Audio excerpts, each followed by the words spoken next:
Hello friends, ಹೇಗಿದ್ದೀರಾ? Welcome back to my channel beautify your place.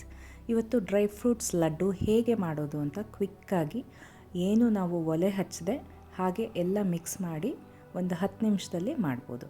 ನಾನು ಇದಕ್ಕೆ cashew, ಬಾದಾಮ್, ರೇಸಿನ್ಸ್ ತೊಗೊಂಡಿದ್ದೀನಿ, ವಾಲ್ನಟ್ಸ್ ತೊಗೊಂಡಿದ್ದೀನಿ, ಫ್ಲೇವರ್ಗೋಸ್ಕರ ಏಲಕ್ಕಿ, ಗಸಗಸೆ, ಒಣಕೊಬ್ಬರಿ ತೊಗೊಂಡಿದ್ದೀನಿ. ಇದನ್ನು ಜಸ್ಟ್ ಎಲ್ಲನೂ ಮಿಕ್ಸ್ ಮಾಡ್ಕೋತಾ ಇದ್ದೀನಿ. ಬ್ಲೆಂಡರಲ್ಲಿ ಒಂದೊಂದಾಗಿ ಹಾಕೋತಾ ಇದ್ದೀನಿ.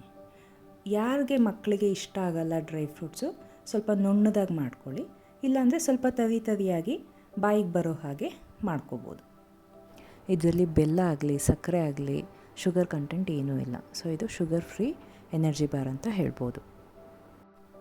ಇದು ಪ್ರೋಟೀನ್ ಬಾರು, ಎನರ್ಜಿ ಬಾರ್ ಏನಂತೀರ ಆ ಥರ ರೆಡಿ ಆಗುತ್ತೆ. ಏನು ಆರಾಮಾಗಿ 1 ಮಂತ್ವರೆಗೂ ನೀವು ಆಚೆ ಹೊರಗಡೆ ಏರ್ಟೈಟ್ ಬಾಕ್ಸಲ್ಲಿ ಇಟ್ಕೋಬೋದು. ನೀವು ನೋಡ್ತಾ ಇದ್ದೀರಾ, ಸ್ವಲ್ಪ ನಾನು ಹಾಕ್ಕೊಂಡು ಈ ಥರ ಬ್ಲೆಂಡರಲ್ಲಿ ತರಿಯಾಗಿ ಮಾಡ್ಕೋತಾ ಇದ್ದೀನಿ. ಇದರಲ್ಲಿ ನಾನು ಟ್ರೈ ಮಾಡಿದಾಗ ಖರ್ಜೂರ ತುಂಬ ಅಂಟ್ಕೊಂಡ್ಬಿಡ್ತು ಬ್ಲೇಡ್ಗೆ, ಸೊ ಅದು ಗ್ರೈಂಡ್ ಆಗಲಿಲ್ಲ. ನಾನು ಮತ್ತೆ ಮಿಕ್ಸಿ ಜಾರಲ್ಲಿ ಅದನ್ನು ಮಾಡಿಕೊಂಡೆ. ನಿಮಗೆ ಅದು ಪ್ರಾಬ್ಲಮ್ ಆಗಬಾರ್ದು ಅಂತ ಹೇಳ್ತಾ ಇದ್ದೀನಿ. ಅದನ್ನು ಮಾತ್ರ ಮಿಕ್ಸಿಯಲ್ಲಿ ಮಾಡ್ಕೊಳ್ಳಿ. ಆಮೇಲೆ ಒಣಕೊಬ್ಬರಿನೂ ಅಷ್ಟೇ, ನಾನು ಉದ್ದುದ್ದಕ್ಕೆ ಸ್ಲೈಸ್ ಹೆಚ್ಕೊಂಡಿದ್ದೆ, ಅದನ್ನು ನಾನು ಮಿಕ್ಸರಲ್ಲಿನೇ ನುಣ್ಣದಾಗಿ ಪೌಡರ್ ಥರ ಮಾಡ್ಕೊಂಡಿದ್ದೀನಿ. ಯಾರಿಗೆ ಡ್ರೈ ಫ್ರೂಟ್ಸ್ ಇಷ್ಟ ಆಗೋದಿಲ್ವೋ ಈ ಥರ ಎಲ್ಲ ಮಿಕ್ಸ್ ಮಾಡಿ ಗ್ರೈಂಡ್ ಮಾಡಿ ಲಡ್ಡು ಮಾಡೋದ್ರಿಂದ ಎಲ್ಲರೂ ಇಷ್ಟಪಡ್ತಾರೆ. ಚಿಕ್ಕ ಮಕ್ಕಳು ತಿಂತಾರೆ.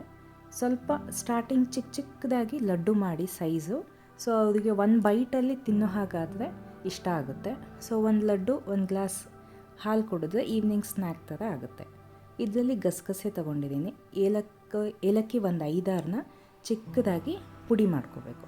ಸಿಪ್ಪೆನ ನೀವು ಟೀ ಮಾಡಿದಾಗ ಹಾಕ್ಕೊಳ್ಳಿ, ಆ ಪುಡಿನ ಫ್ಲೇವರ್ಗೋಸ್ಕರ ನಾನು ಜಜ್ಕೋತಾ ಇದ್ದೀನಿ.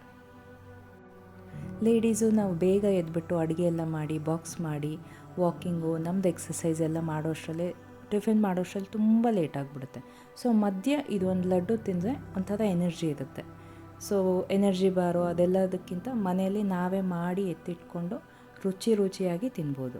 ಇದರಲ್ಲಿ ಬೈಂಡಿಂಗ್ ಅಂದರೆ ಖರ್ಜೂರ, ಆಮೇಲೆ ತುಪ್ಪ ಹಾಕ್ತಾಯಿದ್ದೀವಿ. ಸೊ ಲಡ್ಡು ಮಾಡೋದಕ್ಕೆ ಬೇರೆ ಡ್ರೈ ಫ್ರೂಟ್ಸು ಅಥವಾ ಬೇರೆ ನೀವು ಯಾವ್ದು ಇಷ್ಟಪಡ್ತೀರಾ, sunflower seeds, watermelon seeds, so ಸುಮಾರು ಈ ಥರದನ್ನೆಲ್ಲ ನೀವು ಹುರಿಬೇಕಂತನೂ ಇಲ್ಲ, ಜಸ್ಟ್ ಗ್ರೈಂಡ್ ಮಾಡಿ ಮಿಕ್ಸ್ ಮಾಡಿಕೊಂಡ್ರೂ ಆಗುತ್ತೆ. ನೋಡಿ, ಇವಾಗ ಏಲಕ್ಕಿ, ಗಸಗಸೆ, ಆಮೇಲೆ ಒಣಕೊಬ್ಬರಿನ ನಾನು ಗ್ರೈಂಡ್ ಮಾಡ್ಕೋತೀನಿ ಮಿಕ್ಸಿಯಲ್ಲಿ, ಅದನ್ನು ಇದಕ್ಕೆ ಸೇರಿಸ್ತೀನಿ. ಇದಕ್ಕೆ ಆಳ್ವಿ, ಚಿಯಾ ಸೀಡ್ಸು ಆ ಥರ ಎಲ್ಲ ಹಾಕ್ಬೋದು, ಬಟ್ ನಾನು ಅದನ್ನ ನೆನೆಸ್ಬಿಟ್ಟು ನೀರಲ್ಲಿ ಆಮೇಲೆ ಅದನ್ನು ತೊಗೋತೀನಿ. ಸೊ ಅದಕ್ಕೆ ನಾನು ಇದನ್ನ ಆ್ಯಡ್ ಮಾಡಿಲ್ಲ. ಇವಾಗ ಸಮ್ಮರ್ ಇರೋದ್ರಿಂದ ಅದು ತುಂಬ ಹೀಟ್ ಆಗುತ್ತೆ ಅಂತಲೂ ನಾನು ಆ್ಯಡ್ ಮಾಡಿಲ್ಲ. ಸೊ ಇದನ್ನು ಮಿಕ್ಸರಲ್ಲಿ ಗ್ರೈಂಡ್ ಮಾಡ್ಕೋತಾ ಇದ್ದೀನಿ ಒಣಕೊಬ್ಬರಿನ. ಅದು ತರಿಯಾಗಿ ಪೌಡರ್ ಥರ ಆಗುತ್ತೆ. ಅಥವಾ ಡೆಸಿಗೇಟೆಡ್ ಕೋಕೋನಟ್ ನೀವು ಅದನ್ನು ಮಿಕ್ಸ್ ಮಾಡ್ಕೋಬೋದು. ನಾನು ಅದನ್ನೆಲ್ಲ ಈ ಥರ ಗ್ರೈಂಡ್ ಮಾಡಿ ಇದಕ್ಕೆ ಕಲಿಸ್ಬಿಟ್ಟು ಚೆನ್ನಾಗಿ ಖರ್ಜೂರದ ಜೊತೆ ಮಿಕ್ಸ್ ಆಗಬೇಕು. ಒಂದು 5 ನಿಮಿಷ ಎಲ್ಲನೂ ಕೈಯಲ್ಲಿ ಕಲಿಸ್ಬೇಕು.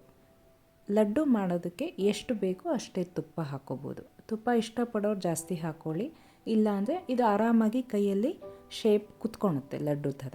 ಸೊ ಜಸ್ಟ್ 1-2-3 ಸಲ ಹಿಂಗೆ ಮಾಡಿಬಿಟ್ಟು ಶೇಪ್ ಕೊಟ್ಟರೆ ಆಯಿತು. ಕುಕ್ಕಿಂಗ್ ರಿಲೇಟೆಡ್ ವಿಡಿಯೋ ಯಾವುದಾದ್ರೂ ನಾನು ಮಾಡಬೇಕು ಅಂದರೆ ಕಮೆಂಟ್ ಮಾಡಿ. ಇದನ್ನು ಮಾಡಿಬಿಟ್ಟು ಟ್ರೈ ಮಾಡಿ ಹೇಗಾಗಿದೆ ಅಂತಲೂ ಕಮೆಂಟ್ ಮಾಡಿ.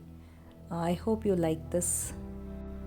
ಕುಕ್ಕಿಂಗ್ ವಿಡಿಯೋ ಶೂಟ್ ಮಾಡೋದು, ಎಡಿಟ್ ಮಾಡೋದು ತುಂಬ ಕಷ್ಟ. ಸೊ ಮೋಟಿವೇಟ್ ಮಾಡೋದಕ್ಕೆ ಒಂದು ಲೈಕ್ ಮಾಡಿ, ಆಮೇಲೆ ನಿಮ್ಮ ಕುಕ್ಕಿಂಗ್ ಫ್ರೆಂಡ್ಸ್ ಜೊತೆ ಶೇರ್ ಮಾಡಿ, ಸಬ್ಸ್ಕ್ರೈಬ್ ಮಾಡಿ.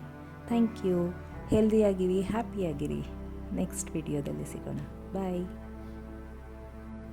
ಈ ಥರ ಏರ್ಟೈಟ್ ಬಾಕ್ಸಲ್ಲಿ ಹಾಕಿ ಇಟ್ಕೊಳ್ಳಿ. ಡೈಲಿ ಒಂದು ತಿಂತಾಯಿರಿ, ಹೆಲ್ದಿಯಾಗಿರಿ.